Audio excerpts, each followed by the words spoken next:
जय श्री कृष्ण भक्तों। आज हम आपको समुद्र मंथन की कथा सुनाएंगे।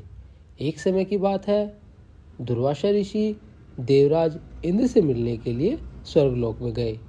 उस समय इंद्र ऐरावत हाथी पर आरूढ़ हो संपूर्ण देवताओं से पूजित होकर कहीं जाने के लिए उद्यत थे। उन्हें देखकर महातपस्वी दुर्वासा का मन प्रसन्न हो गया। उन्होंने विनीत भाव से देवराज को एक पारिजात की माला भेंट की। देवराज ने उसे लेकर हाथी के मस्तक पर डाल दिया और स्वयं नंदन वन की ओर चल दिए। हाथी मद से उन्मत्त हो रहा था। उसने सूंड से माला को उतार लिया और मसलते हुए तोड़कर जमीन पर फेंक दिया। इससे दुर्वासा जी को क्रोध आ गया और उन्होंने शाप देते हुए कहा, हे देवराज, तुम त्रिभुवन की राजलक्ष्मी से संपन्न होने के कारण मेरा अपमान करते हो, इसलिए तीनों लोकों की लक्ष्मी आज से नष्ट हो जाएगी। दुर्वासा ऋषि के इस प्रकार शाप देने पर इंद्र पुनः अपने नगर को लौट गए। तत्पश्चात जगन माता लक्ष्मी अंतर्ध्यान हो गई। ब्रह्मा आदि देवता, यहाँ तक कि गंधर्व, यक्ष, किन्नर, दैत्य, दानव, नाग, मनुष्य, राक्षस, पशु, पक्षी तथा कीट आदि जगत के समस्त चराचर प्राणी दरिद्रता के मारे दुख भोगने लगे, क्योंकि दुर्वासा ऋषि जी ने श्राप दे दिया था कि आज से लक्ष्मी विलुप्त हो जाएगी। सब लोगों ने भूख प्यास से पीड़ित होकर ब्रह्मा जी के पास जाकर कहा, हे भगवान, तीनों लोग भूख प्यास से पीड़ित हैं। अब हम आप ही की शरण में हैं, हमारी रक्षा करो। देवेश, हमारी रक्षा करो। फिर ब्रह्मा जी बोले, देवता, दैत्य, गंधर्व और मनुष्य आदि प्राणियों, सुनो। इंद्र के अनाचार से ही यह सारा संकट उपस्थित हुआ है। उन्होंने अपने बर्ताव से अत्रि पुत्र दुर्वासा ऋषि को कुपित कर दिया है। उन्हीं के क्रोध से आज तीनों लोकों का नाश हो रहा है। जिनकी कृपा कटाक्ष से सब लोग सुखी होते हैं, वे जगन्माता महालक्ष्मी अंतर्ध्यान हो गई हैं। जब तक वे अपनी कृपा दृष्टि से नहीं देखेंगी, तब तक सब लोग दुखी ही रहोगे। इसलिए सब लोग चलकर क्षीर सागर में विराजमान सनातन देव भगवान नारायण की आराधना करें। उनके प्रसन्न होने पर ही संपूर्ण जगत का कल्याण होगा। ऐसा निश्चय करके ब्रह्मा जी संपूर्ण देवताओं और भृगु आदि महर्षियों के साथ क्षीर सागर पर गए और उन्होंने पुरुष सूक्त के द्वारा उनकी आराधना की। उन्होंने अन्य चित होकर अष्टाक्षर मंत्र का जप करके और पुरुष सूक्त का पाठ करके परमेश्वर विष्णु भगवान का ध्यान करते हुए उनके लिए हवन किया। फिर इससे प्रसन्न होकर भगवान विष्णु ने सब देवताओं को दर्शन दिया और कृपा पूर्वक कहा, देवगण, मैं वर देना चाहता हूँ, तुम लोग इच्छा अनुसार वर मांगो। यह सुनकर ब्रह्मा आदि संपूर्ण देवता हाथ जोड़कर बोले, भगवान, दुर्वासा मुनि के शाप से तीनों लोग संपत्तिहीन हो गए हैं। हे पुरुषोत्तम, इसीलिए हम आपकी शरण में आए हैं। श्री भगवान बोले, देवताओं, अत्रि कुमार दुर्वासा मुनि के शाप से भगवती लक्ष्मी अंतर्ध्यान हो गई हैं। अतः तुम लोग मंदराचल पर्वत को उखाड़कर क्षीर समुद्र में रखो और उसे मथानी बना नागराज वासुकी को रस्सी की जगह उसमें लपेट दो। फिर दैत्य, गंधर्व और दानवों के साथ मिलकर समुद्र का मंथन करो। तत्पश्चात जगत की रक्षा के लिए महालक्ष्मी प्रकट होंगी। उनकी कृपा दृष्टि पड़ते ही तुम लोग महान सौभाग्यशाली हो जाओगे, इसमें तनिक भी संदेह नहीं है। और मैं ही कूर्म रूप में अवतार लेकर मंदराचल को अपनी पीठ पर धारण करूंगा तथा मैं ही संपूर्ण देवताओं में प्रवेश करके अपनी शक्ति से उन्हें बलिष्ठ अर्थात बलवान बनाऊंगा। भगवान के ऐसा कहने पर ब्रह्मा आदि संपूर्ण देवता उन्हें साधुवाद देने लगे।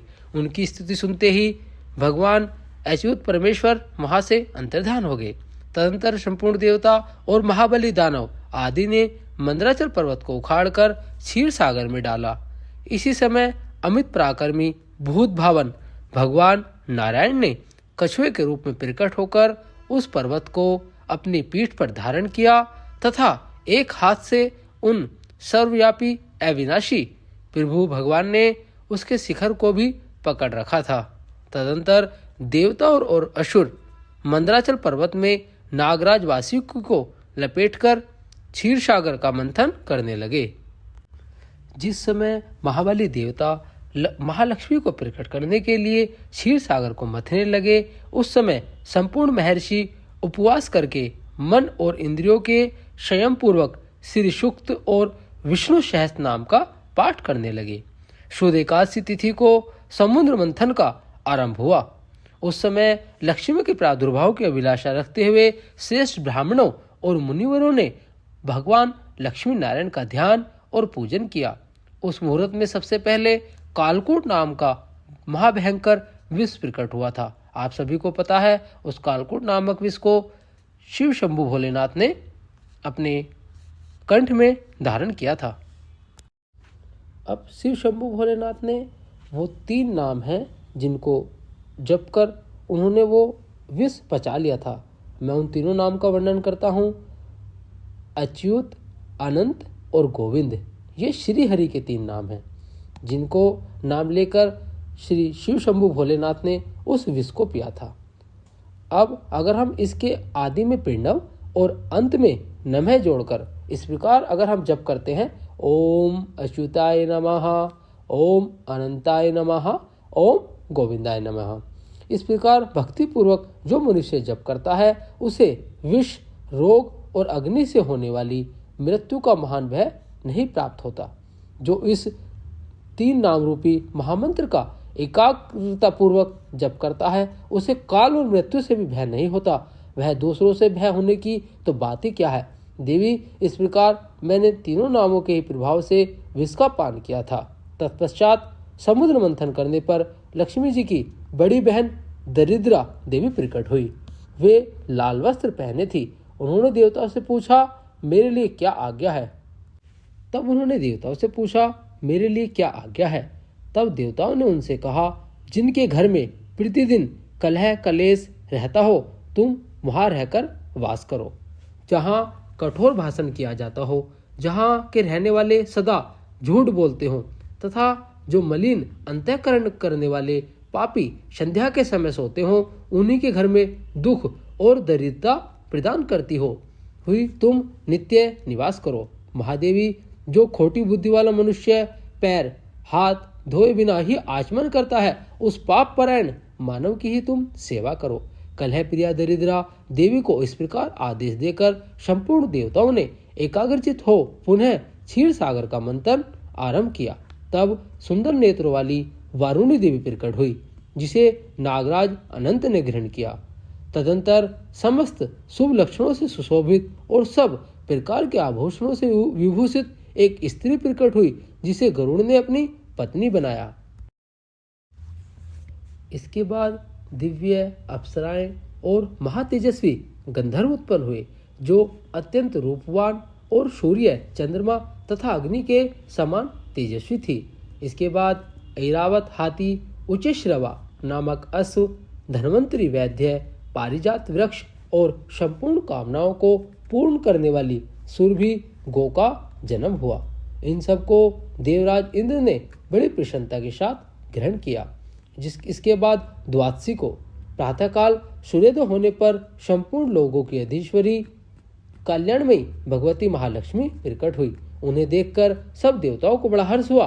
देवलोक में दुदुम्बियां बजने लगी, वन देवियां फूलों की वृष्टि करने लगी, गंधर्वराज गाने और अप्सराएं नाचने लगी, शीतल हवा एवं पवित्र हवा चलने लगी, सूर्य की प्रभा निर्बल हो गई, बुझी हुई अग्नियां जल उठी और संपूर्ण दिशाओं में प्रसन्नता छा गई। तदंतर क्षीर सागर से शीतल एवं अमृतमयी किरणों से युक्त चंद्रमा प्रकट हुए, जो माता लक्ष्मी के भाई और सबको सुख देने वाले हैं। वे नक्षत्र को स्वामी और संपूर्ण जगत के मामा हैं। इसके बाद श्री हरि की पत्नी तुलसी देवी प्रकट हुई, जो परम पवित्र और संपूर्ण विश्व को पावन बनाने वाली है। जगन्माता तुलसी का प्रादुर्भाव श्री हरि की पूजा के लिए ही हुआ है। तत्पश्चात सब देवता प्रसन्नचित होकर मंदराचल पर्वत को यथास्थान पर रख आए। तत्पश्चात श्री विष्णु जनार्दन भगवान बोले, तुम लोग ध्यानपूर्वक सुनो। एकादशी तिथि परम पुण्यमयी है, वह सब उपद्रवों को शांत करने वाली है। तुम लोगों ने लक्ष्मी जी का दर्शन पाने के लिए इस तिथि को उपवास किया है, इसलिए यह द्वादशी तिथि मुझे सदा प्रिय होगी।